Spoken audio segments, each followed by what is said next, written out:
मुगल यहाँ सत्ता के लिए नहीं, धर्मांतरण कराने आए थे। बांग्लादेश में जो हिंदू डॉक्टर हैं उनसे इस्तीफा लिया जा रहा है, जो अध्यापक हैं उनसे इस्तीफा लिया जा रहा है, इवन वहां जो जज हैं हिंदू उनसे इस्तीफा लिया जा रहा है। आतंकवादी को मारने से आतंकवाद खत्म नहीं होगा, आतंकी सोच को मारना पड़ेगा। सोचिए, इस समय बांग्लादेश के सुप्रीम कोर्ट के जज, सर्वोच्च अदालत के न्यायाधीश अपना घर, मकान, दुकान, खेत खलिहान छोड़ के भाग रहे हैं, तो वहां के आम हिंदुओं की क्या दशा होगी।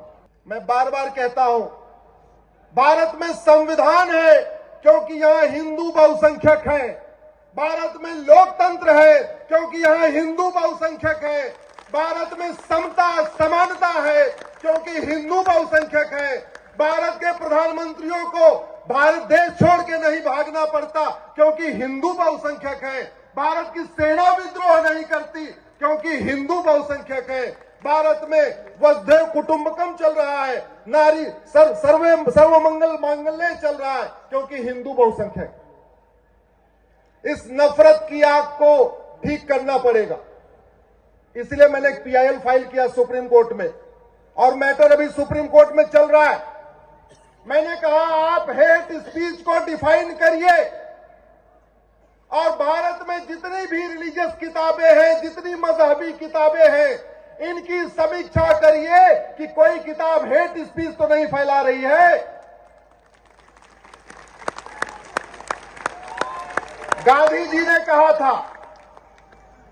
ने कहा था आतंकवादी को मारने से आतंकवाद खत्म नहीं होगा, आतंकी सोच को मारना पड़ेगा। मैं कह रहा हूं, जिहादियों को मारने से जिहाद खत्म नहीं होगा, जिहादी सोच खत्म करना पड़ेगा। तरीका यही है, हेट स्पीच डिफाइन किया जाए, और जितनी भी किताबें हैं, मैं कह रहा हूं वेद की समीक्षा करो, भगवत गीता की समीक्षा करो, रामचरितमानस की समीक्षा करो, रामायण की समीक्षा करो, और जितनी भी मजहबी किताबें हैं सबकी समीक्षा करो। अगर कहीं से हेट स्पीच फैलाई जा रही है तो इसको बंद करना पड़ेगा, नहीं तो आने वाले समय में समस्या बढ़ेगी।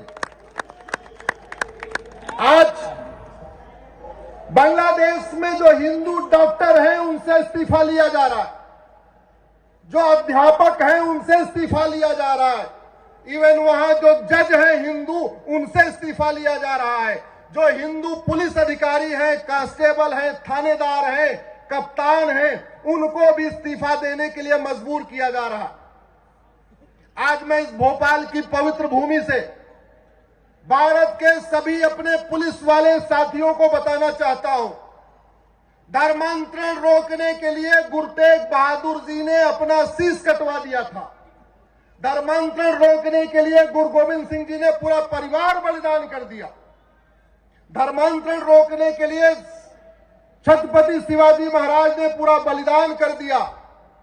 आप हमारे कहने से केवल एक काम करिए, जब कभी आपको धर्मांतरण की शिकायत मिले, यह विशेष रूप से मैं अपने सारे थानेदार, सारे कप्तान से, अपने जितने सिपाही हैं, सारे पुलिस वाले भाइयों से कहता हूं, जब कभी आपको धर्मांतरण की शिकायत मिले, सीधे धर्मांतरण कराने वाले मिशनरियों, जिहादियों और उनके मददगारों पे NSA लगाइए, UAPA लगाइए, देशद्रोह की धारा लगाइए, वेजिंग वॉर लगाइए, गैंगस्टर एक्ट लगाइए, और आपको परेशान होने की जरूरत नहीं है।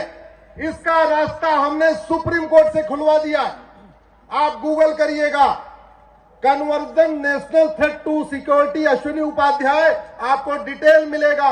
14 नवंबर 2022 को माननीय सुप्रीम कोर्ट ने कहा था धर्मांतरण राष्ट्र की सुरक्षा के लिए खतरा है, और जो राष्ट्र की सुरक्षा के लिए खतरा होता है उससे निपटने के लिए कानून है NSA, और NSA लगा देंगे, 1 साल जमानत भी नहीं होगी। और इसकी शुरुआत हो चुकी है।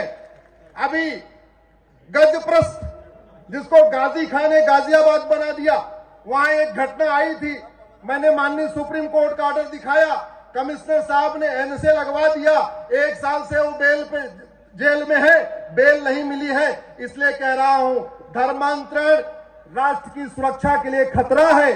धर्मांतरण देश की एकता अखंडता के लिए खतरा है। धर्मांतरण एक इनडायरेक्ट वॉर है।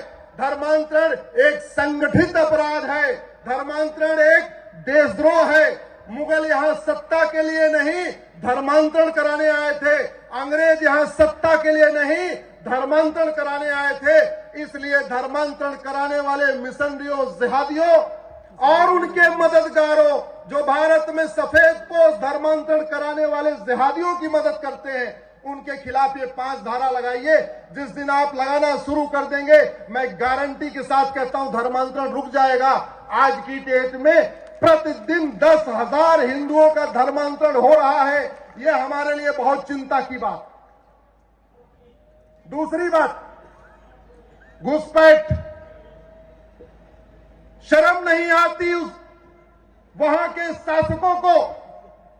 वो 1 करोड़ हिंदुओं को नहीं संभाल पा रहे हैं, जबकि वो वहीं के रहने वाले हैं।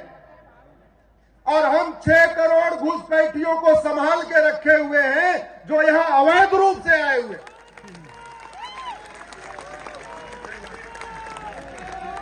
मैंने 2017 में पीआईएल फाइल किया था। 2017 में पीआईएल फाइल किया था और राज्यवार मैंने आंकड़े दिए थे कि भारत में 5 करोड़ घुसपैठी आ चुके हैं।